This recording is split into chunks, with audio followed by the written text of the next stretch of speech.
Hey, Paul! Yay! Now we can start.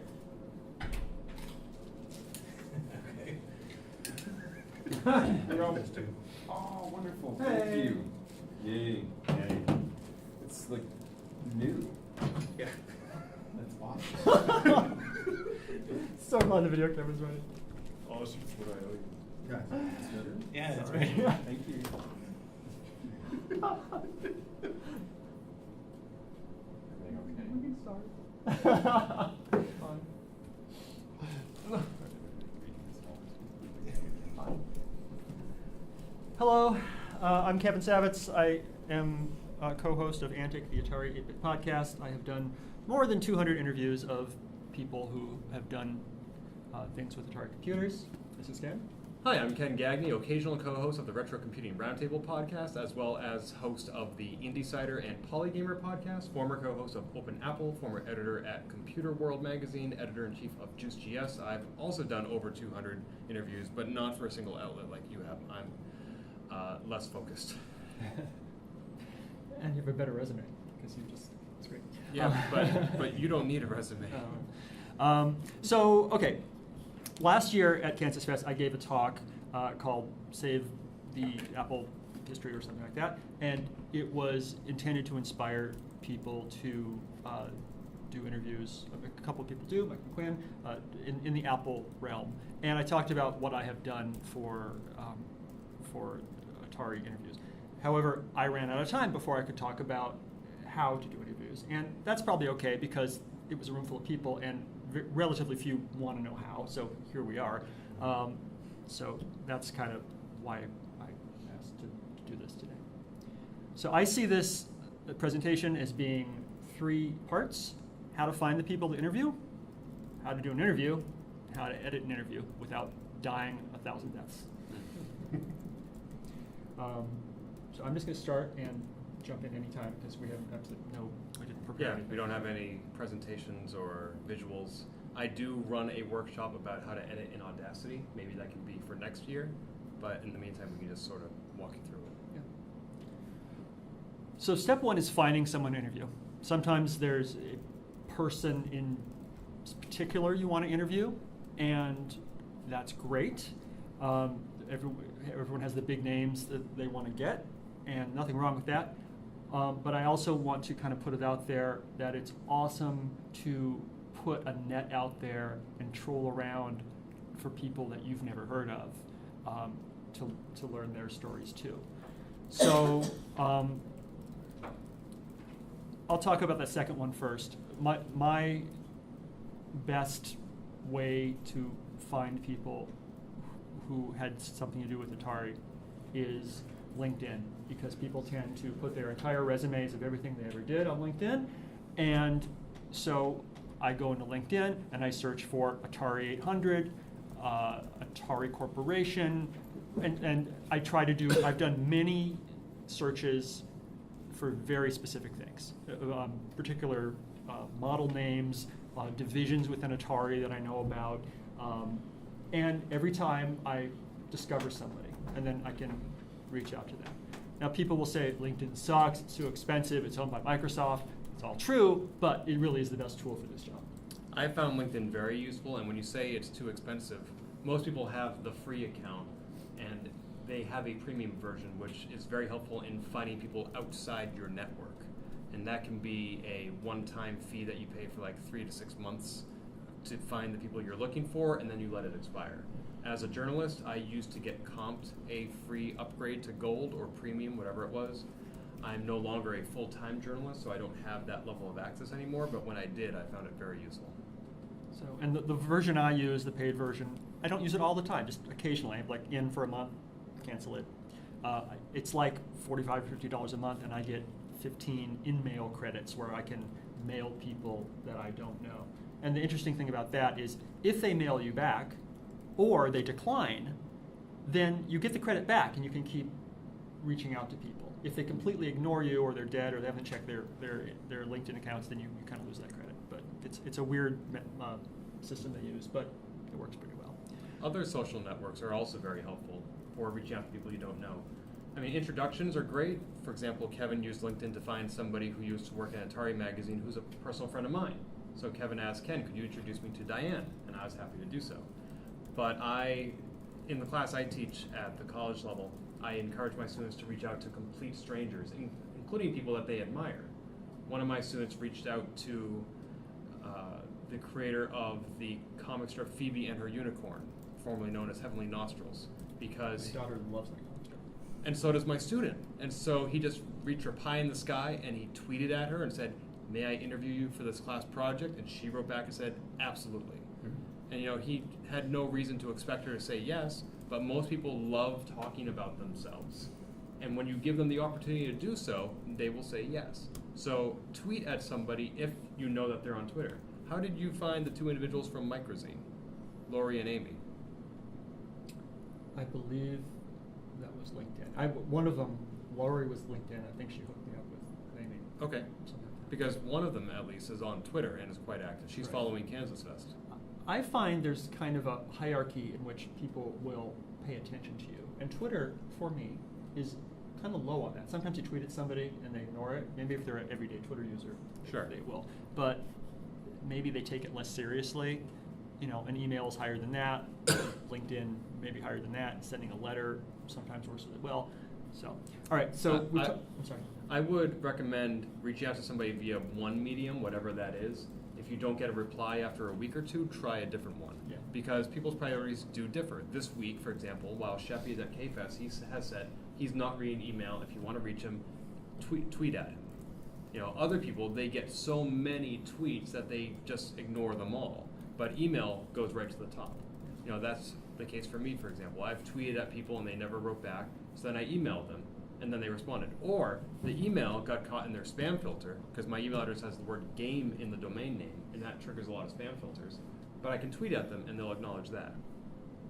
So I've also gotten people who have emailed me and tweeted at me and sent me Facebook messages simultaneously, and I get all three simultaneously. And Some people are like stalker at that, Right, and I consider that spam, and I am less inclined to talk to them at that point. So space it out, especially in a case where you're doing an interview with a historical figure. There's no rush. The people who are spamming me are trying to get their video games covered on my YouTube channel, and there's some time-sensitive action that needs to be taken on that because they want the publicity now. That's not the case when you're doing historical interviews. One of the people you to a certain interviewed, extent.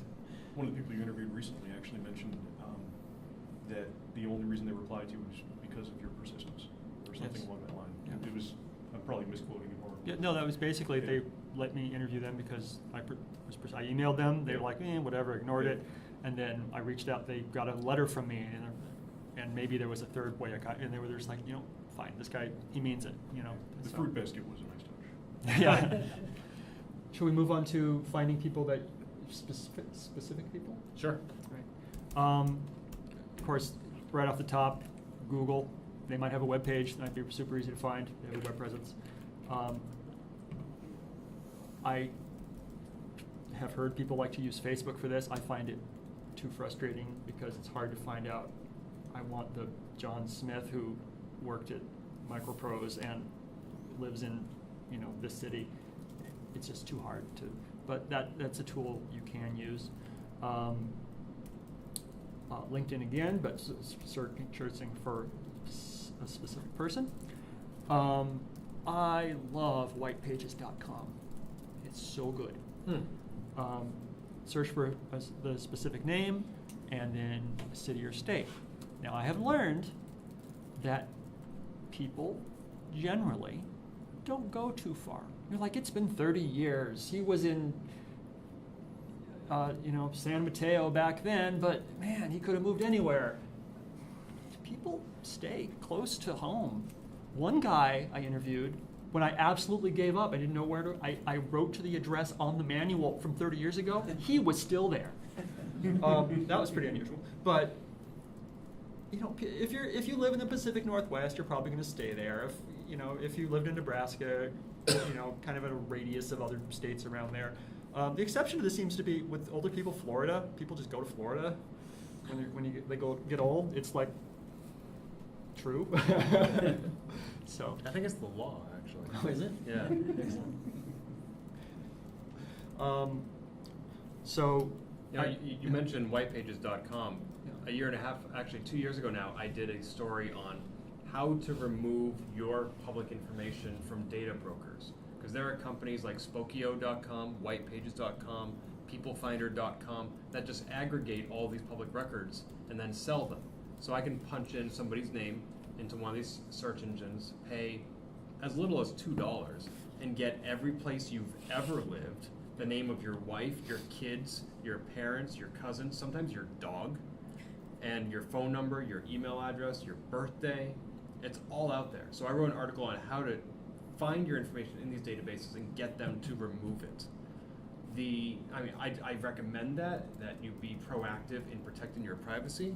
However, the list of data brokers that I compiled for that article can be used the other way. Like, you can use those same data brokers to find out not only what they know about you, but what they know about other people. And if you're willing to pay $2 to $5, you can get that information too. Now, I wrote that article because some people use that information for ill gain. You know, they use it to harass someone, and I never encourage that. But if you are using this information to send somebody a letter and say, hey, did you make this game 30 years ago? I'd love to talk to you. To email them, to phone them, and not harass them by emailing them every week, then I think that's completely legitimate. I mean, these data brokers were not founded to harass people. You know, they are a somewhat legitimate business, and they can be used for legitimate ends. There'll be a link to that article in the show notes. As for white pages, just one more thing there. You're searching for John Smith, San Mateo. Even if he's moved, often it will say John Smith, currently in Nebraska, previous cities, and like a list of cities. And there you go. That's probably your guy. Also, if you send mail to them and you include like forwarding service or return address service, if they have moved, then you will get a postcard back in the mail with their new address. I do that once a year with JuiceGS just to update our database because people move and don't tell us. My experience, my mail tends to be forwarded if it's within a year of it when they moved. So that's true. My mail will be forwarded to their new address, but then they will also like send me, the post office will almost photocopy my postcard that I'm mailing and send me back the photocopy with the new address that they forwarded the original to. That's a good idea. So you just send a postcard, you send like a letter or something. For the purpose of JuiceGS, Oh, I'm sorry. No, Yeah. I would send a letter if you're trying to find people. I was going to Yes. say, yeah, but I was like, So, I don't know if that service is available for letters. I know it's available for postcards. But obviously, I agree with Kevin that you should send a letter to somebody. that's what it was. so as for white pages, sometimes it will have a phone number, sometimes it will have an address, and it never, I don't think ever has an email address. How do you feel about calling somebody out of the blue? I do it, but I really keep in mind time of day and time zones. I will call on a weekend, I'll call, before, 6 p.m. or 7 p.m. in the time zone I think they're in. People don't seem to mind it, really. I mean, how do you even introduce yourself in a way that they won't think you're a telemarketer? Hello, hi, is John Smith there? Who is calling? He doesn't know me, my name's Kevin. I'm calling about his computer thing that he did. Hold on. And then, hi, are you the John Smith who did such and such for Synapse back in the 80s? Yes, I am. Or, no, I'm not. And that's it. And they're so intrigued. If it's the guy, they're so intrigued. They're going to listen for a minute. Okay. Hi, my name's Kevin. I have a podcast where I interview people who did things with Atari computers, and I would love to, not right now, but when you have time, take some time to interview you and hear your story about when you program such and such for so-and-so. And that's how I do it. It's especially challenging now that a lot of people are getting rid of their landlines in favor of cell phones, Yes. because those won't be in a directory. Yes. Because you just simulated the experience of somebody else answering the phone. Right. That wouldn't happen with a cell phone. That's true. And often people don't answer phone calls from strange numbers, so it's very often voicemail. And sometimes it's, hi, this is John Smith, leave a message. Great, that's probably the right guy. And very often it's the generic, please leave a message at that beep. And then, it's a little tougher that way. Do you ever text somebody? No. Interesting. because white pages tends to serve up landlines. That's true. So, I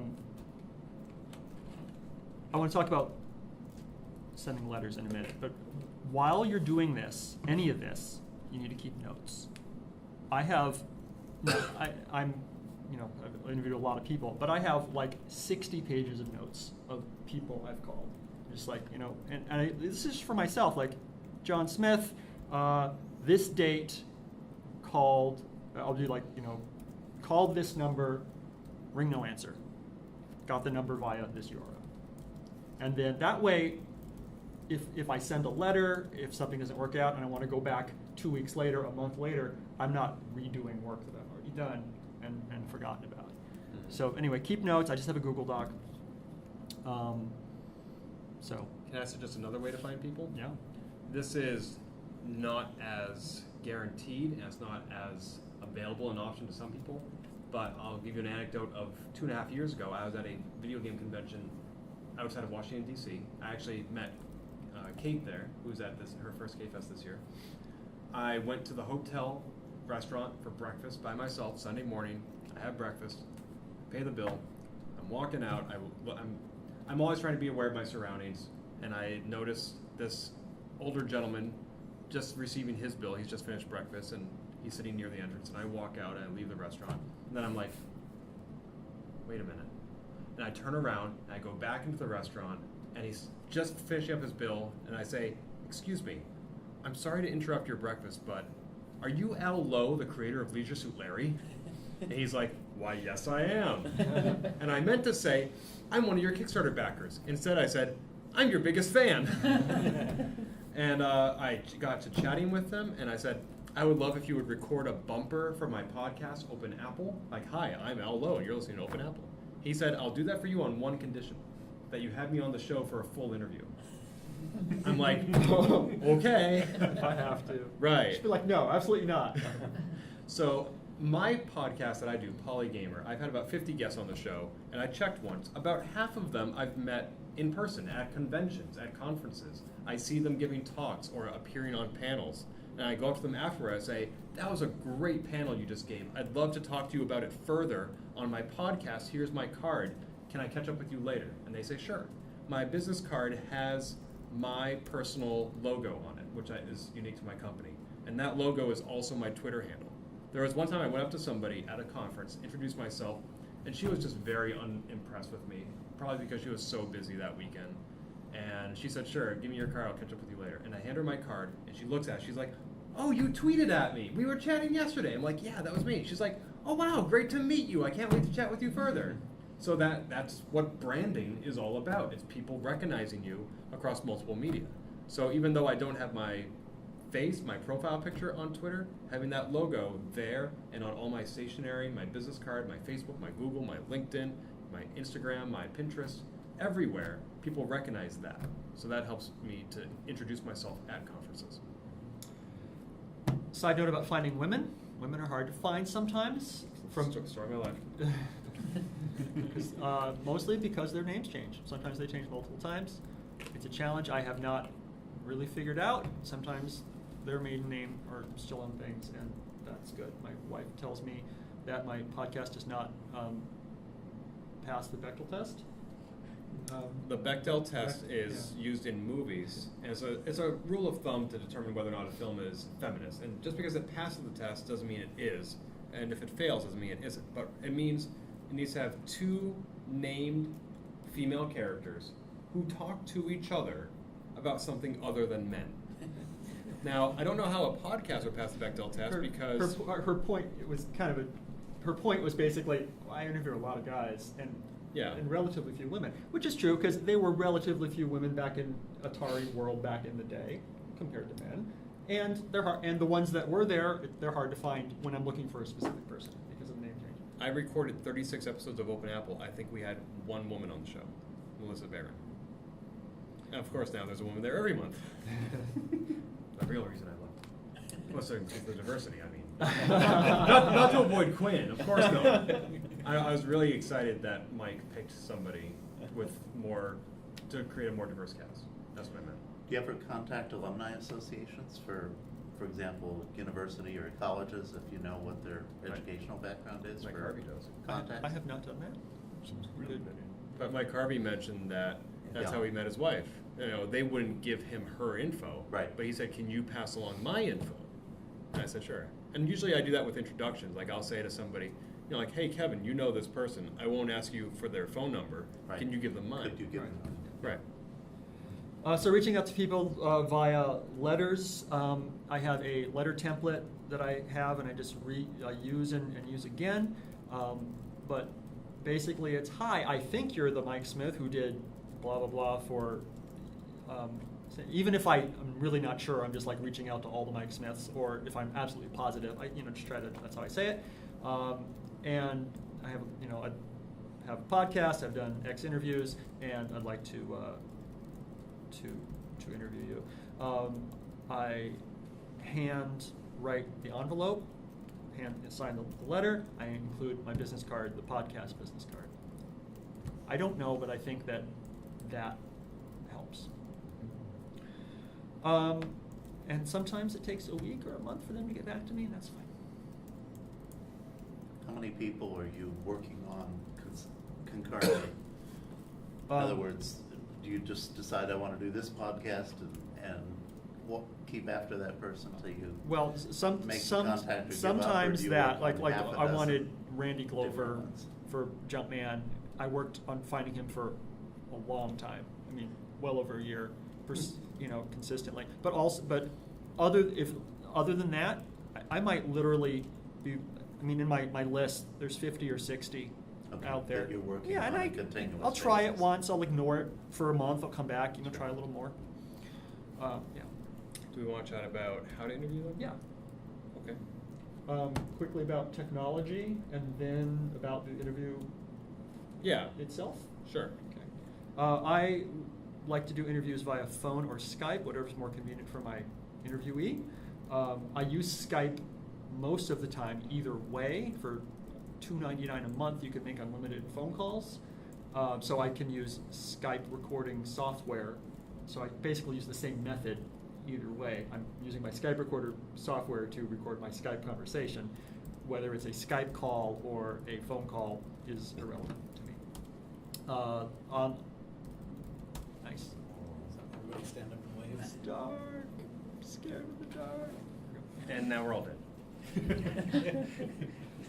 Somebody's murdered. On the Mac, I use a program. There's many choices. I use a program called Piezo, Piezo, which can record from any application. So I just pointed at Skype.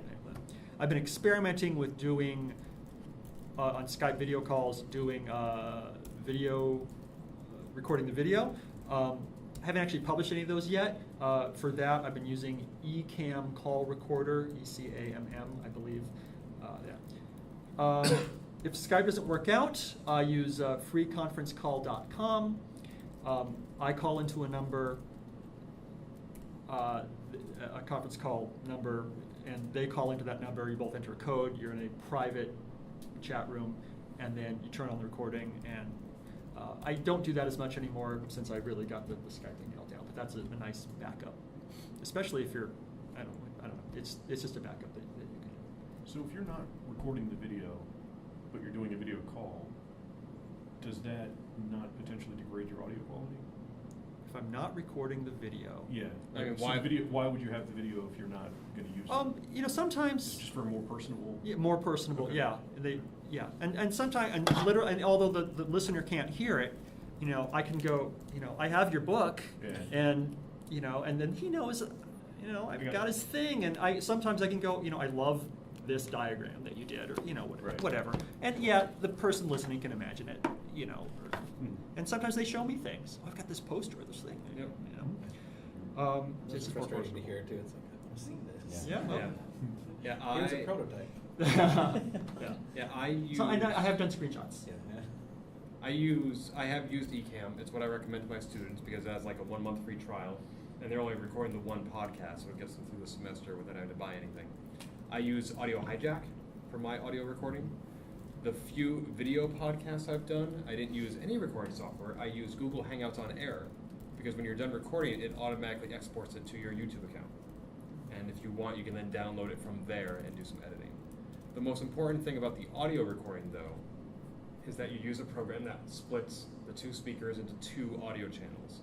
So there's you, and there's the person or persons you're talking to. And that way the guest you're talking to doesn't need to do any recording, any installation, configuration, whatever. You're making it as drop dead simple for them as possible.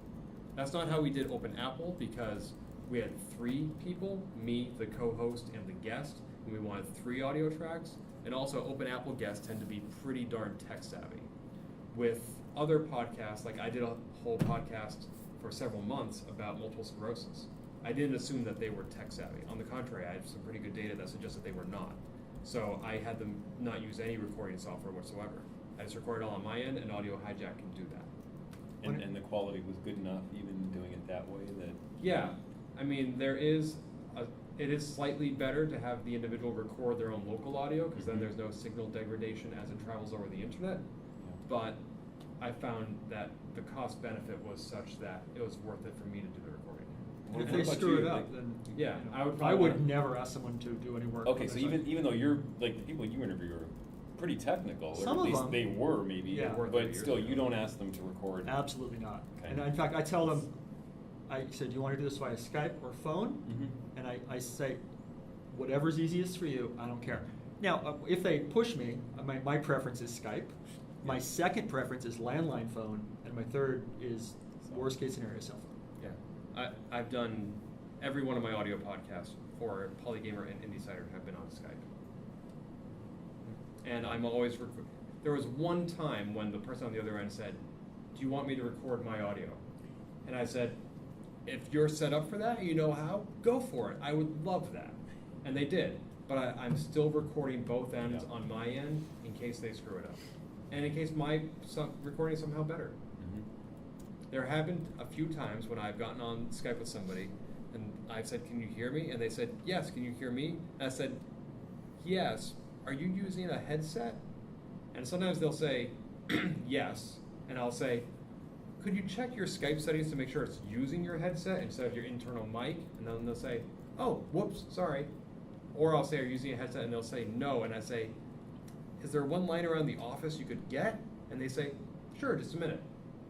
And if they say no to that, then I'm like, okay, this is better than nothing. Let's do it. You mentioned headsets, and you made me think of something about my microphone, my recording situation. For a while, I was using a nice desktop microphone, and that was fine. It sounded good, except certain people, Jason, complained they could hear me breathing. Legit, absolutely legit. So I switched to a headset mic, the Logitech one that you recommended. And that's the one that Paul recommended. So, and the problem with because it has a little button on it you could press to mute, and then it wasn't working well. When you press the button, you could hear a click. Yeah. When the little it's like a gaming mic. When the little thing that goes in front of your mouth, it would hear me breathing even better than the desktop microphone. And also, just like when I move my head, the thing would move on my head and it would make this clicking sound. It was, I did a bunch of interviews that I hadn't edited yet before I realized that problem. So that was terrible. I do not use the headset mic anymore. I'm back to the desktop mic, but now I've set up a situation with a program called Mute My Mic, where as I just leave my laptop open, and as I'm recording, I can really quietly hit the tilde key, which I've set up to switch between microphone on and off. So it's off most of the time. If I want to make a comment, or even go, or yeah, click it, yeah, okay, yeah, whatever, click it again. Nice. And that gets rid of the breathing problem. I'll have to try that. I use a USB headset for all my interviews. I have, what's it called, a Blue Yeti or something.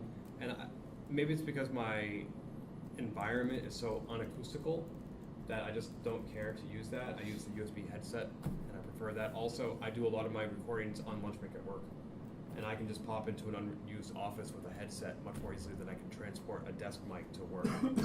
So I use that, and it works fine. I do hate that the mute button is on the ear, so I'm like punching myself every 5 seconds to mute it. Why do you yourself, Ken? Exactly. Well, I have 3 older brothers. I'm used to it. But it works fine, and there is a little click and I go through Audacity and remove that, which is annoying. That's unacceptable. Yeah, we'll talk about editing later. Yeah, I could definitely stand to improve my workflow. All right, so we talked about technology of interviewing, More or less, yep. more or less. You have more to say? No. I might second, pretty much everybody at RCR uses the hijack and the eCam call recorder. I mean, and that's worked quite well. Yeah. Skype tends to compress the audio fairly seriously, and it does sometimes glitch out. So certainly when we're doing our internal things, not interviews, absolutely we want to all be recording because often it will be a problem. Yeah. So, my workplace, their Wi-Fi is unprotected. There's no WPA2 or anything. Whenever my computer connects to an unprotected network, it automatically activates a VPN for security and protection and encryption. I have to remember to turn that off when I do the interview because the VPN is slower than the Wi-Fi. Ideally, I would be using an Ethernet connection, but computers don't have Ethernet ports anymore. Do you guys ever have the opportunity to do in-person interviews? Normally not, just because it's inconvenient. The one time I did, the guy wanted to meet in a Lunch. He wanted over lunch, and we were in a deli, and a supermarket deli, and I thought it would work out, and it was terrible. But not the lunch guy. It was way too loud. There were kids screaming, and it's just like how he wanted to do it, and I didn't want to push back too hard. And next time I would just be like, I insist, if we're that close, that it be at my house or at his house or someplace where I can control the audio. Yeah. Yeah, I had a podcast, like I said, about multiple sclerosis, people who were not tech savvy, and many of those interviews were done in person. So I just put the microphone right between us, and we recorded it, and it all came out on one track. And it worked pretty well. One person, for example, had me over for dinner, and then we did the interview. Most of these people I already knew in some context, so I wasn't a complete stranger. And you do get, at times, more personal experiences and stories with individuals. Like there was one time when I could see that the person was starting to tear up, and I paused the mic and I said, "Do you need a moment to collect yourself?" I would not have seen that if we were doing an audio interview, so that was nice to have. There was one time I did do a Skype interview, but the other person was on her cell phone in a bar. And when I first got a hold of her, I was really upset that she knew I was going to be interviewing her, and she chose to go to a bar. But then I also knew she was really important and really busy, and I wouldn't get a second chance at this. So I didn't say anything, and the audio ended up being really good. Like, I don't know why, just maybe she found the right corner. The only downside, and I actually consider it an upside, is that every now and then you can hear Journey's "Don't Stop Believin'" in the background. So my podcast had a great soundtrack. Until you put it on YouTube and it gets auto-canceled. Right. Yeah, content match. What sort of internet connection speed do you need? I have Verizon Fios. I have never not had Verizon Fios as long as I've been podcasting. What about the interviewee? I've never asked what they're using. I've never asked if they're on Wi-Fi or wired. In her case, she was using her cell phone. She was using Skype on her cell phone, and it worked for her. I have fast internet, but I've interviewed people who are have less fast DSL connections. And it usually works out. It's Yeah. fine. And if not, you go, hey, can I call you? Let's just go on the phone. I don't know if it still exists, but Open Apple used to have a web page that they would send to their guests before they came on the show to say, here's how you set up to interview, here's the software you need, here's how you should change your environment, put any dogs and loved ones in the backyard so they don't make any noise. And I don't know if, I think that page... I'm on inside. But that's because they were It's having them cold. set up So Skype cold. and to Yeah. record with Audacity and all that other stuff, so. Yeah, I don't remember what that URL was. Dang. Should we talk about actually doing the interview? Yes. So I prepare for interviews as best I can. Oh, there it is. That will be in the show notes. I prepare for the interviews. I make some questions, list of the products they've made. I just have a text file, and I have some questions. Sometimes literally, and sometimes these are the best interviews.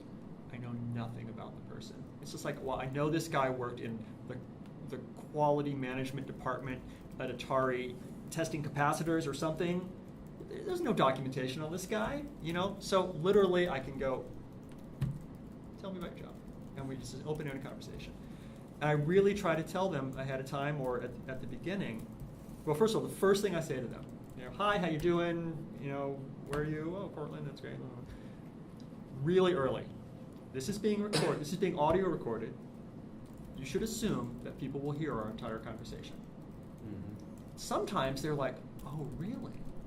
It's like they didn't know that how an interview works. You know, and some people like, oh, I thought this was going to be an article or whatever. So I make it from this. And for like wiretapping laws, you need to tell them, this is being recorded. Right. I don't go out of my way to say this is being recorded because, at least in the tech podcast that I do, because they know what a podcast is. But when I was doing the multiple sclerosis show, nobody knew what a podcast was. We never once used that word in advertising our show. We called it an internet radio show or an internet audio recording because people were afraid of new words. I've had to tell people, what's a podcast? It's a Yep. radio show on the internet. Yep. So I work right now in healthcare, and we had an incident last year where we had interviewed these two nurses. One of the nurses, her podcast had been up for a year. She knew it would be on our website. She didn't know it would be on Google, that people could find her through this. And so she asked us to take it down. Another person, we didn't do that explanation up front. We did a 1-hour interview with her. It came out great. She said, when is this going to air? When she was done. And we said, well, it's going to go up next Wednesday. And she said, well, what time? I want my friends to tune in. And we said, oh, it's a podcast. It's going to stay up. She's like, what? No, I can't allow that. You can't use anything we just recorded. Huh. And so in that case, fortunately, since we were coworkers, we went to her manager and said, your employee is being difficult. Can you please explain to her that this is a necessary marketing opportunity for us? And we got clearance. But that's obviously not the case if you're just interviewing somebody who worked at Atari 30 years ago. So yeah. Kevin, you mentioned you made up a list of questions. Do Yes. you forward those questions on to the interviewee in advance? I so try that they not can... to. Okay. Sometimes they ask, what are we going to talk about? Which is an absolutely fair question. And I tell them, we're going to have an open-ended conversation and see where it goes. I'll start by asking you about your background and how you got hired by Atari. And I'll ask about the people you met and about the process of programming XYZ game. I try to keep it kind of vague. A couple of times when I've given people a list of questions beforehand, first of all, it means I've got to do more work by making a list of questions like that in human form that someone else can read. And it actually worked out, but I interviewed this guy, and he basically, I'm like, hi, how are you? And he talked for an hour and a half. I didn't say a word because he's just going down the list of questions. Oh. You know, and it worked out, but it Well, was just this- like, it took away my chance to steer the conversation. Sure. I was just thinking that I know there are people, you're talking about something that happened 20, 30, Yeah. 40 years ago.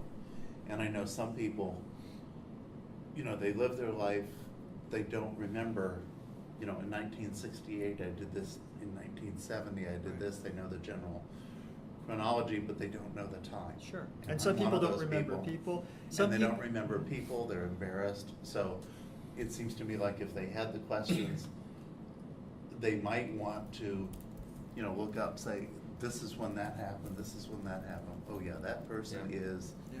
look up the name so that when they're talking about it, they don't There's have absolutely a singular something, moment. absolutely something valid to what you're saying.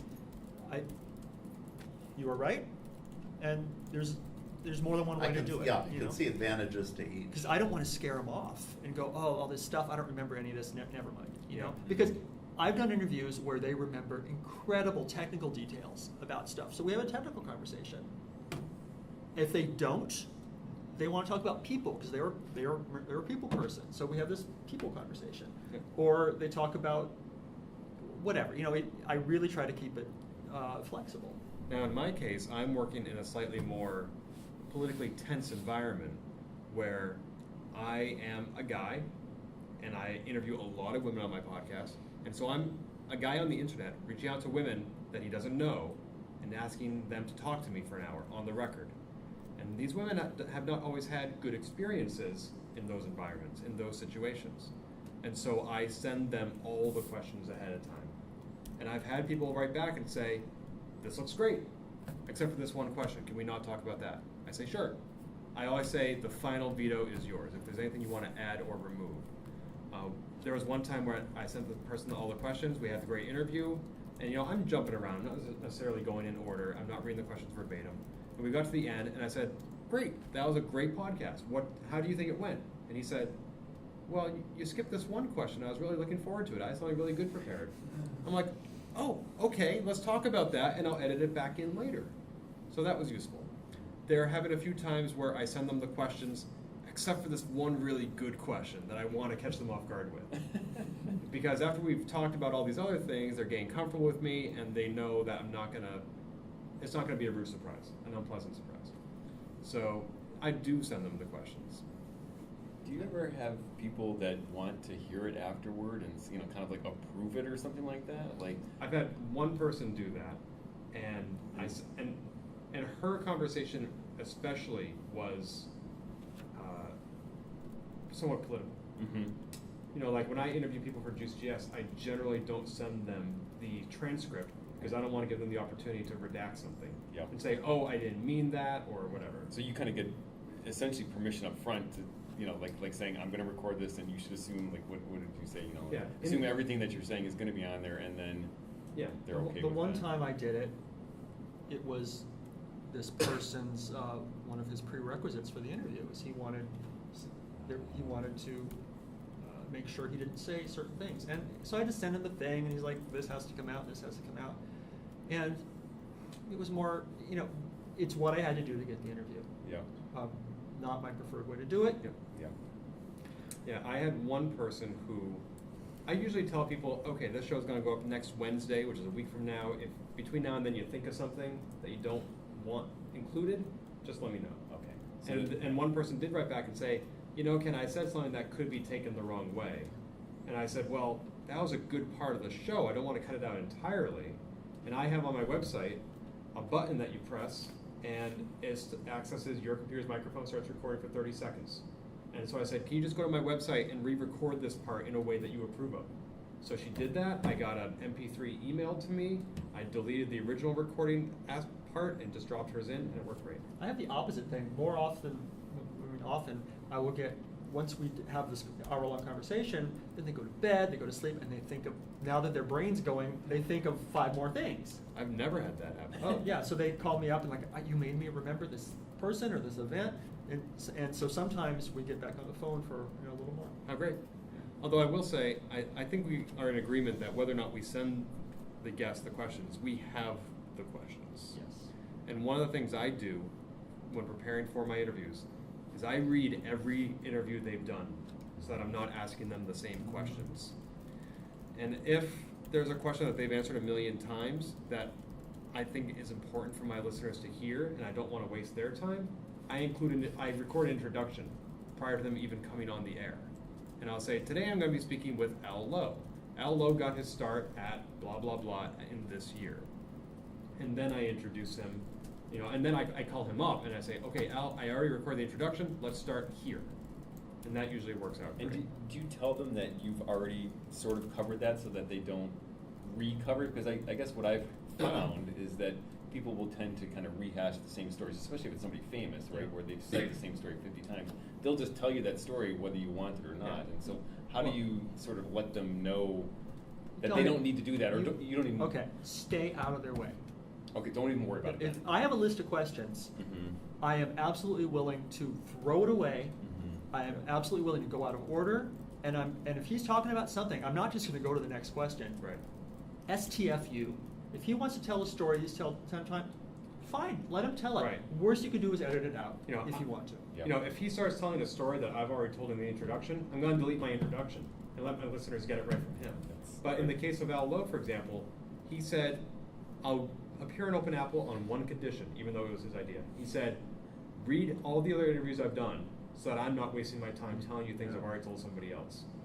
And it's great not only to not waste their time, but to build on what they've done. Yep. Like I might say, so So John, you once told this interviewer this.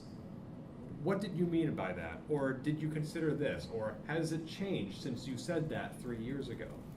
So it's useful for you to be reading that information as well. And there's been times when, rarely, when there's a story out there that's just like such a part of this person, their story. Like when I interviewed John Harris of Jawbreaker, I literally said to him, this story's been told before, but it's such a good story, and I want to hear it from your voice. Tell me about the version of Pac-Man with the sunglasses. Oh. Or whatever. Yep. And then he might throw in a tidbit that hasn't been told before. Like I've interviewed a couple of times the co-founders of this nonprofit called Take This, and I always, that nonprofit has a very powerful origin story. They've been on my show multiple times. They told the story the first time. The second time they came on the show, I recorded an introduction that related their origin story and what the nonprofit does and why they do it. And I said, if you want to hear the story in their own words, go back and listen to episode number 13. Today we'll be building on that conversation with a new interview. And then I bring them on the air, and I'll say, Russ and Susan, by this point in the interview, the listeners have already heard from me what Take This is, but in your own words, can you give me like an elevator pitch of what it is? Just to make sure that I'm getting it in accurately. I don't record my intros until after the interview. Ditto. I thought you said you did it beforehand. And then go delete stuff. I think I tell them that I did. Ah, Yeah. I see. So you're a liar. No. Yeah, because if I did it beforehand, it'd be like, John Harris did Jawbreaker, and then we find out in the interview that I didn't know that he also worked at this company and that company. And Right. so that should be in the interview, and it's just more work, I have to do it twice. So, and then I always say in the intro, when the interview was recorded. Yes. Yeah. Because 50 years from now, this is not a podcast for just next week. My listeners think I'm doing a podcast for them for now. I think I'm doing something for 20 years from now. Yep. Right. No, like I have a podcast about equality and diversity in gaming. And last summer I interviewed my dad, who's a straight white cisgendered male. It's one of the least marginalized voices in this society. And I justified it to my listeners by saying, well, he represents a different age demographic, and that's an aspect of diversity that's often overlooked. And that is 100% true. And Especially in tech. Especially in tech, where there's ageism in addition to racism and sexism. And that would have been the only justification I needed to have him on my show. Yeah. But I came up with that reason after I decided to have him on the show. I had him on the show because his health was not great. And I wanted something I could listen to 20 years from now. Yeah, so do the interview, listen, shut up. Yep. I would much rather have, so I would much rather have an air gap of silence that I have to edit out later. Let me tell you something. Someone's telling a story, blah, blah, blah, blah, blah. I could jump in with the next question. Sometimes I say absolutely nothing. And it 5 seconds, 10 seconds, and they get uncomfortable, and they start to talk. I've noticed that about your podcast. Same here. I actually have it in my notes here. It's really because cool. It's a really cool technique. And so, have you ever found the case where they really do get uncomfortable and like, Yeah, it's something like, are you gonna ask the other question? Are we Yeah, done? okay. And then that comes. I don't. I want to make them sound good. I edit that out later. Yeah. But and sometimes I edit out those air gaps, and sometimes I decide not to. Mhm. But and not asking anything is a really good technique. Also, I always have in my back pocket questions that I can ask and often do ask everybody. A question that I used to think was a stupid question, but literally almost everyone goes, "Oh, wow, that's a good question." Near the end of the interview, what haven't I asked you that I should have? Mhm. That's a good one. And if they say nothing, then I delete me even asking. Yep. One of my favorite things when I listen to one of the Antic podcasts, when you ask that question, I look at how much longer the episode's because sometimes you ask that question and the episode's another 30 minutes. Yeah. Yep. My final question is usually, and sometimes I say, I think this is my final question, but sometimes I don't. But even if I don't, this is a question that they can tell it's wrapping up, and so I say, if you could send a message to the Atari computer community that still exists, hey, and you can right now, what would you tell them? And that's like a nice, it feels like a wrap-up question.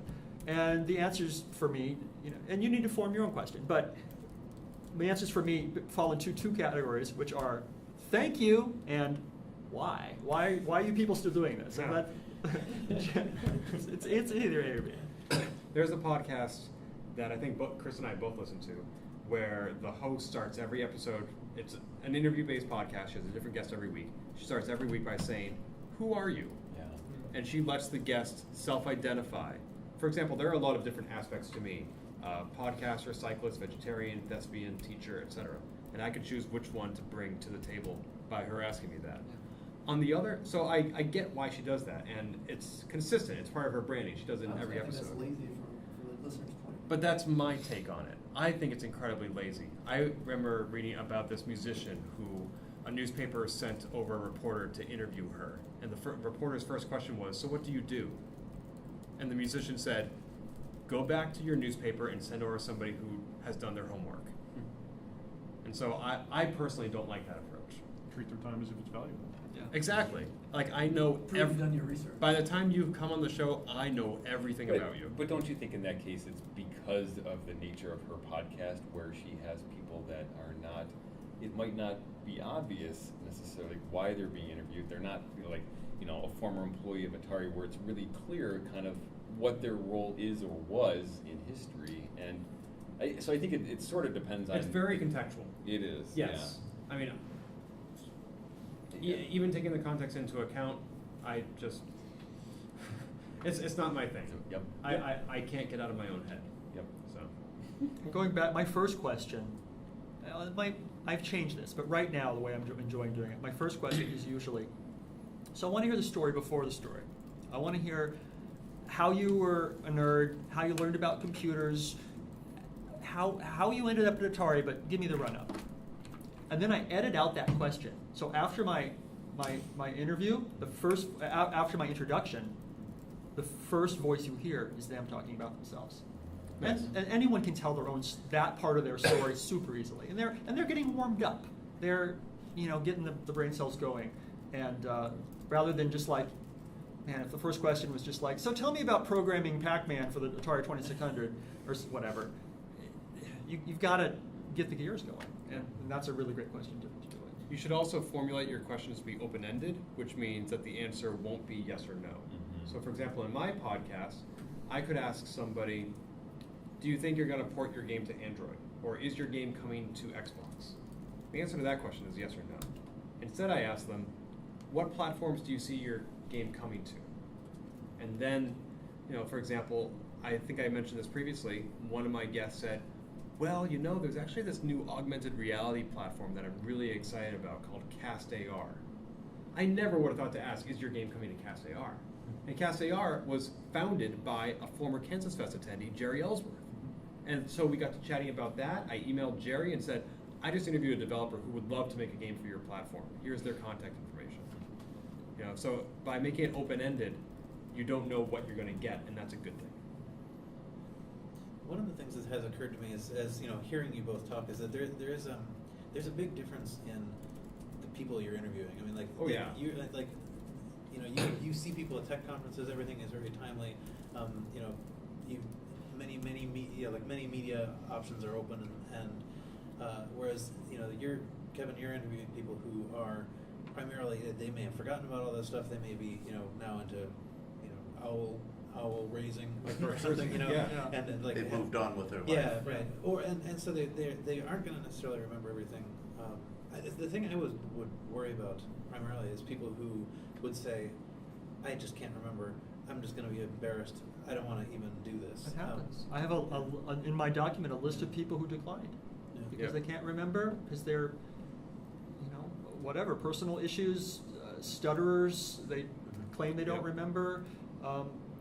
They're embarrassed at their actions. They hate other people that they worked with.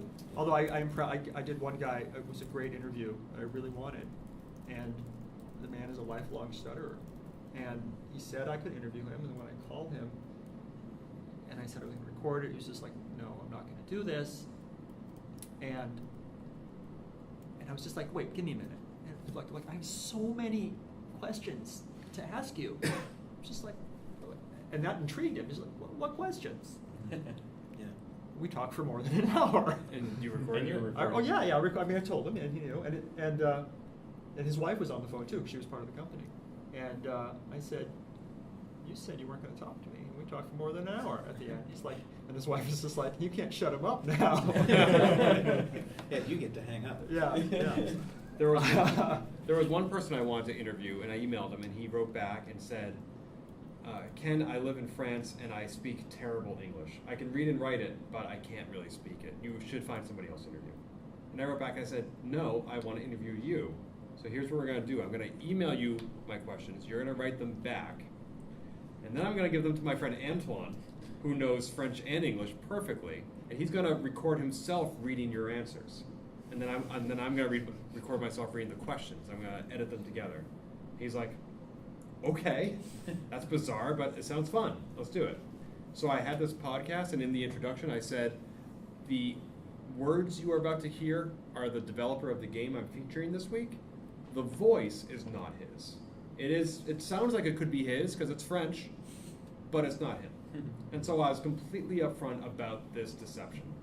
And I got the interview. The one time that it's very similar, that I can think I've done that, is a man who was very upfront with me that he has mental issues and the voices in his head make it hard for him to have a conversation. So we did an email interview, and I had Randy Kindig voice him. It was better than nothing. But what you said about people forgetting things, that might be, as Dean said, a reason to send them the questions ahead of time. I think it was Dean who said that. And I was once a guest on a podcast, and they were asking me about a BBS I ran 25 years ago almost. And every other answer I gave was, I don't remember. And I can't imagine it made for a very good podcast, and I take responsibility for that. It seems to me like it goes both ways, because if you send a list of questions, then I could also see that being like, I remember 10% of these, forget it. Yeah. You know? And the other thing that is this warm up, process, they'll remember as they go. So like if you can, or they'll get back in touch with you later and say, I remember this person, and you at least the kinds of, like, we have not done anywhere near the number of interviews, but we do edit fairly heavily, and I think you might want to criticize us for that. Carrington definitely says I should not be doing what I am doing, but it does sort of allow for the possibility of them to say I don't remember 17 times and not have that land in the listener's ear. Right. Yeah. Do we want And to a talk couple about- of times is acceptable. Yeah. But I want them to sound good. That's my Right. first. I want them to sound good. I want to sound good too. And if I stutter, which I do all the time, if I go, I will edit myself to sound a little better. But people know that I sound like an idiot sometimes. I don't want the interviewee to sound like an idiot. Right. That's my priority. So we'll talk about editing Yes. a little bit. Okay. Yeah. Do we have a deadline, a curfew for the session? Because it's 8:04 right now. There might be. I think it might be the solder fest. Soldering. Yeah. Anybody here The going to only other- Solderfest? I think I was No. going. I might have, but Okay. Well, we can try to keep it brief. Literally editing down the editing portion of the talk. That's true. Whoa. Anything about meta editing. Yeah. All right. So I have changed my editing style.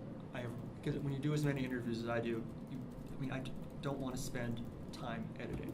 When you have your pen, please send it down. Oops, Oh. well, that wasn't very good. No, was that's it? all right. So here's how I do what I do. The key I have found to minimizing editing is to be working while you're interviewing, taking notes. The big plus on a piece of paper. Mike Smith at the top. As we are doing the interview, in the upper left quadrant, if there's an edit point, where it means an obvious edit point, whatever it is, I do, 35 minutes, coughing fit, right? Or whatever it is. I just, 35 minutes coughing fit. As I'm doing, now at the top of my interviews, I like to do teaser quotes. First thing the person hears. Because it's just like, oh, this guy works at Atari. I have no idea. I don't know this guy's name. Why should I listen? Well, I want a teaser quote or two that just like intrigues the listener into listening. So that's my thing.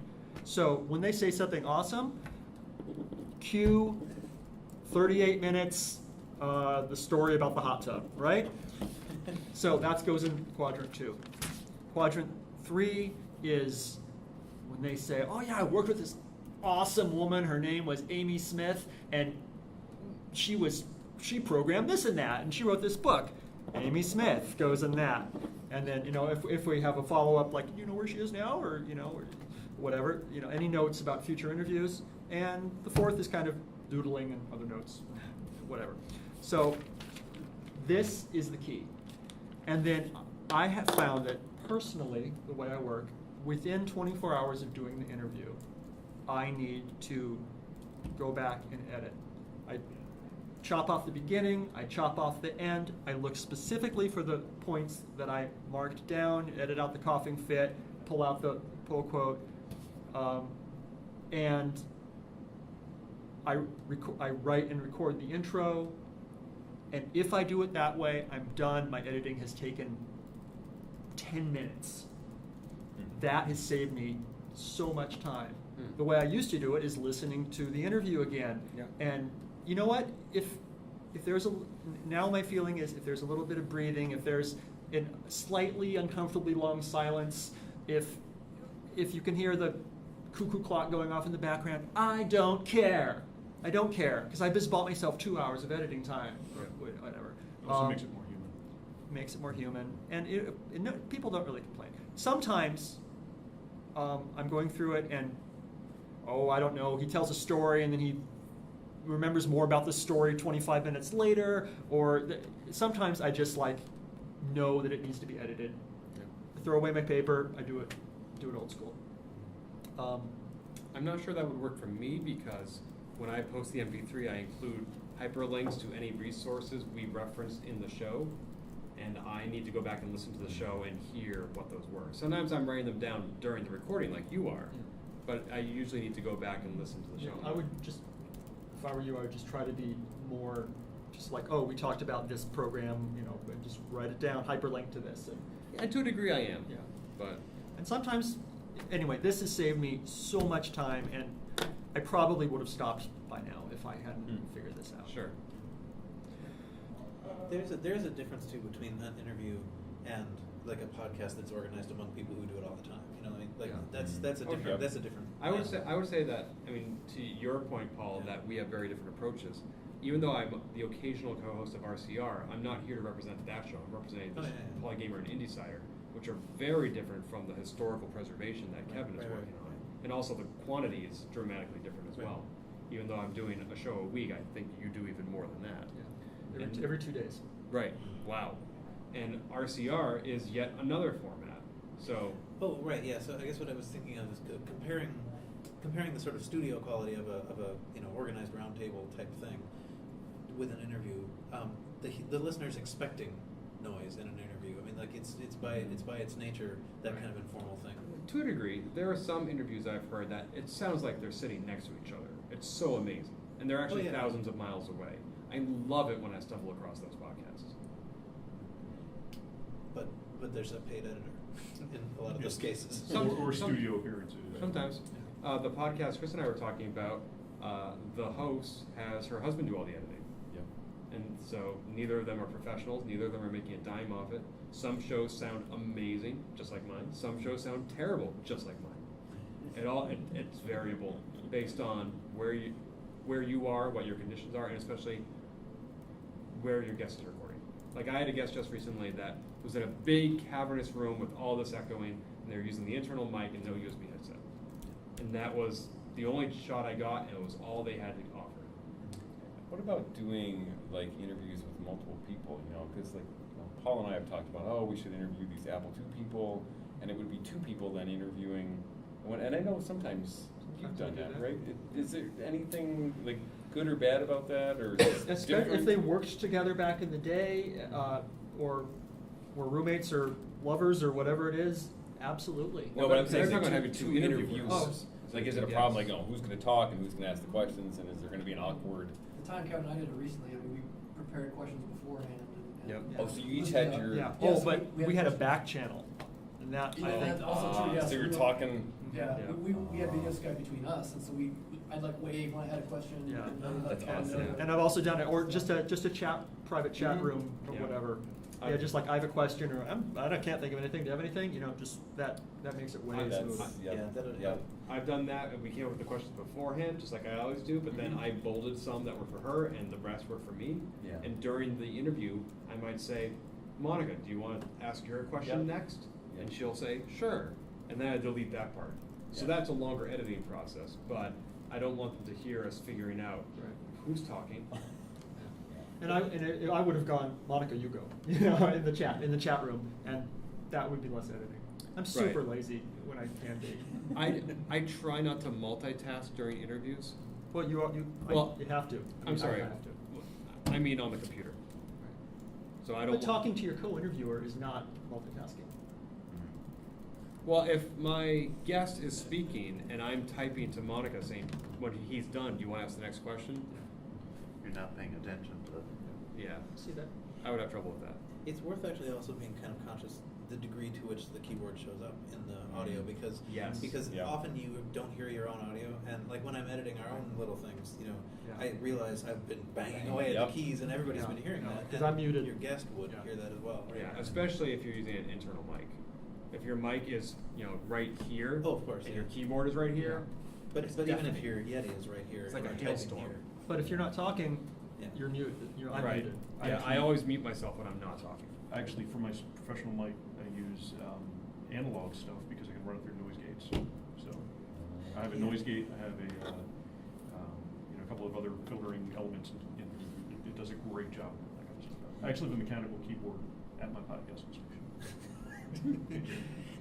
Very rarely do you hear. I mean, there are a couple of certain, like, one way that you can, one of the things that I like to do when I'm editing is noise reduction, because if somebody's sitting next to a fan, Yep. I would like to get rid of that, but that's a real step. I mean, and you can't, so you have to actually run it through processing, and you have to sit and wait while it does it, and Yeah. you have to evaluate the It's- EQ, and it's, Oh. yeah. Noise reduction is the very first step I do. Make it sound hard. It's the very last step I do, but yeah. Well, not the very last step, but it's getting good. Okay. Yeah, it's Well, I don't- pretty close to last. I don't want to listen to the noise while I'm editing. Oh. Yeah. So that's why I do it first. I don't want to do it. Well, yeah, so I was gonna say, Hijack has the capability of doing this on the fly. Like, you can just set a threshold and it's gonna ignore everything Mhm. that's lower. That scares the heck out of me. No, I would never do that. But, Post process. Do it in post. Right, but that's where the work comes in. Like, so you can get analog equipment that will do that, without it ever reaching the computer, or you can have Hijack cut it out before it ever reaches the disk. See, I don't find it But- that much work. I mean, maybe in Audacity, I find normally it's my side. I've got my computers running, the AC might be going, whatever. I select a portion where I'm not talking, whatever menu it is, Yep. noise reduction, get noise profile, select all of my thing, noise reduction. It's already filled out the numbers for me. Hit go. Yeah. Yep. A minute later, it's done. Audacity does a pretty good job with that. Yeah. Audition is what I use, and that has that. It took me a while to get it. It does okay. It does an okay job, but Audacity, I was quite impressed actually when I used it. And So in case we haven't spelled it out, we use Audacity for our editing. It's a free program. It is available for PC and Mac and Linux, I think. And it is also what's called a destructive editor as opposed to a non-destructive editor. And that means that you load in, let's say, a 60-minute audio file into it, and you start editing and you chop it down to 45 minutes and you save it and you close it. Those 15 minutes you cut out are gone forever, and you will never get them back, unless you saved a backup. Whereas with Final Cut Pro, for example, which is a video editor, you load in your 1 hour video into this window down up here, and it becomes part of your library. And then you drag it down to your project, and you do all the editing, and you save your project, but you haven't edited your library. So your 60 minutes is still there, and you can go back to the source whenever you want. So when I explained this to my students, they said, then why do we use Audacity? I said, because it's cross-platform and it's free. I don't know if my students are going to be using Windows or Mac, I just want them all using the same thing. And Audacity is available for both. And students are on a budget, Audacity is free. Final Cut Pro, which is not an audio program, but point being, is like $300. Yeah, So- audition's the same. So here's how I deal with that problem. And I didn't even think of it as a problem. I have John Smith raw.mp3. It's the raw file. Drag that into Audacity. I split the tracks. Select all, copy that to the clipboard. And I opened Antic Interview Template, which has the music in the front and whatever, it's just laid out. Yep. Paste in my thing. Boom, there it is. Save that as John Smith Audacity file. Do my editing, and so that way I always have the original raw to go back to. Yeah. Which I never distribute because it's private conversations in there and whatever. But it's there if I should ever Yeah, need it. yeah. I have archives of all my finished projects. It includes the completely unedited MP3, because you can't really load the original into Audacity. It creates a copy to begin with. I also have Audacity files with my intro, my outro, and I just copy and paste it from one project into the other, and that helps. So I want to make sure, we can go back to more editing if people want that, but I just want to make sure that this gets done. When you are done editing and you think you're done, export it as a WAV file. Take that WAV file and drag it into Levelator. Let Levelator create a new, better WAV file, which is compressed and brings up all the levels to the same. It just makes things better, and it's no work whatsoever. You take that output WAV file, you take that into Audacity, and then export your MP3 or whatever you're gonna do. I definitely use Levelator for everything. I take the outputted WAV file into iTunes, convert it to MP3, apply all my ID3 tags, and then I upload that. So why are you using Audacity for everything except for the very last step? Because I don't know how to do album art in Audacity. I like iTunes interface for ID3 tags. Okay. I already have my default setting for the MP3 conversion, so I don't have to mess with anything. I don't know. Just because. There's a program called Fission that actually works pretty well. Fission? Yeah. I think it's the same company that makes a lot of other things. actually. Yeah, there were a couple of it's on the podcasters' email list. This was recommended like a year ago or something like that. I think Carrington liked it, but Well, that's back when he did podcasts. What's it called? Fission. FISSION. Yeah, I forget the company, but anyway, I It's use a that Rogue with- Amoeba. They make Yeah. audio hijack. That's why I do it. Yeah, but yeah, Levelator is a quick way to do this. I was enough of a snob about getting the thing. It is really it's leveling everything, and so there's a little bit of attack time that you lose if you just treat the whole thing as once rather than compress individual tracks and then combine. But of course, then the problem is that it takes you a week and a half to edit. Yeah. Not interested in that. Yeah, I know. I'm super lazy. Yeah, no. I mean, I don't. I For a understand. person who is as prolific as I am, I'm really lazy. So, yeah. And then after you publish, you push out to your Twitters, your social media. I always make sure that I remember to tell the person who was interviewed, hey, our interview is published. And I usually say, I'm really happy with this one or whatever, because I usually am. Thank you for your time again. Here's the URL. And they usually appreciate Yep. that. I've had trouble getting my guests to promote their appearance on my podcast. It's not their job. No, it's not. I agree. In fact, every podcasting manual I've read said that it's not their job and that you should not count on it. But it sure would be nice. So I tag them on Twitter so that they know it's up there, so that they're getting the ping, they're getting the notification. And sometimes they retweet it, which is cool. They rarely have anything original to say, like, hey, I was on this show. Like Brian Weiser was just on a Geek Wave radio at KTUE radio at some college. And he put that out himself because he's a great promoter. And I wish my guests would do that. But I never asked them to. I've never asked them, could you please tweet my podcast? Because you're right, it's not their job, and I don't expect them to. I just want them to. When I send that follow-up thank you email, that's another chance I get to touch them if I need anything else. Hey, you mentioned Jane Smith. If you guys are still in contact, I would really appreciate, I wouldn't be able to get a hold of her if you could help me. Or, and this is unique to me, but you mentioned you might have some old press releases or documents or source code or those old floppy disks. I would really love to archive that. I promise to get it back to you if you want it back. And so that's just another touch point. And sometimes they say, yes, I have that, and they don't get it to me right away. They're busy, they have lives, it's in their basement, it's in their attic. And then so I have a separate document called my NAG file, where I say, Jane Smith says she has this and this, emailed her on this date, emailed her on this date, emailed, and never more closer than a month, but just keep in mind, and sometimes it takes a long time, but I managed to get those historical documents. If I can just follow up on that just Yes. quickly. Thank you. I know that, again, we haven't done a lot of interviews, but there was one guy that took a long time to get a hold of.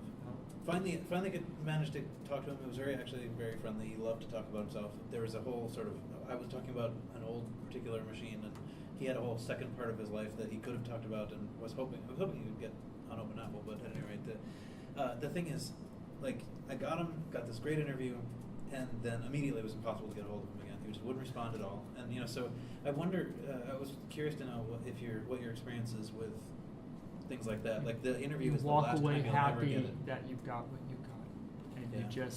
just like Yeah. you did it. Yeah. You did what you set out to do, and sometimes that's all you can do. Yeah. And sometimes you interview someone and they die. Well, right. A guy interviewed. Took a while. He's like, anyway. After a while, he called me up and he's like, I went down to the shed, sent me some pictures of stuff.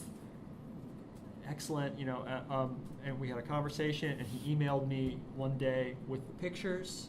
And I emailed him back the next day, and I was like, great. Can I borrow that stuff? Let me know how to get it. No response.